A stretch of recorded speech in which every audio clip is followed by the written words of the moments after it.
This demo explores a few capabilities of NVIDIA's VRWorks audio technology. VRWorks audio adds realism and immersiveness to gaming and VR experiences with path-traced acoustics. We'll turn VRWorks audio on to experience the effect. The difference is almost immediately apparent. At the moment, the sound source is attached to the camera location. As we move through the space, the auditory experience adjusts interactively as the relationship between the source, geometry, and listener evolves.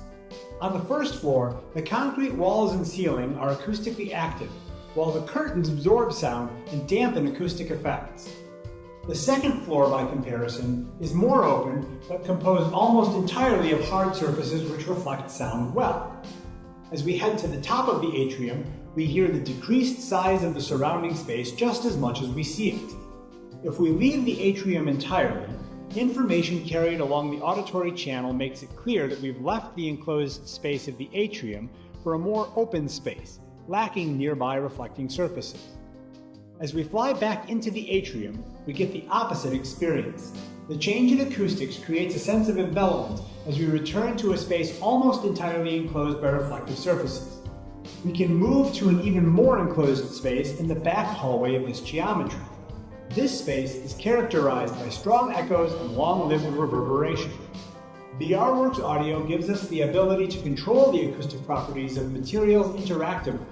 For example, we can reduce the reflection coefficient of the brick materials surrounding it. As we reduce the amount of energy reflected when sound encounters the brick walls, the total amount of acoustic energy in the space decreases as well. If we increase the reflection coefficient again, it has an immediate impact on the way the space is perceived. We can make judgments about the size and composition of our surroundings without ever seeing or touching them. It's enough to just hear them. We can now detach the sound source from the camera, and it will appear as a magenta sphere.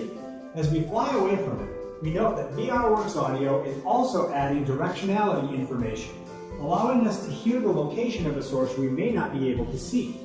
If we move around the corner, the source is occluded.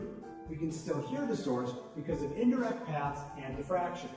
If we move away from the source, the gradual change in the acoustical experience is constantly updating our perception of the space and our location in it relative to the sound source. It's easy to get used to having the sound adjust interactively to where you are in the scene. And turning off VRWorks audio shows just how much the acoustical information can add, or take away in its absence.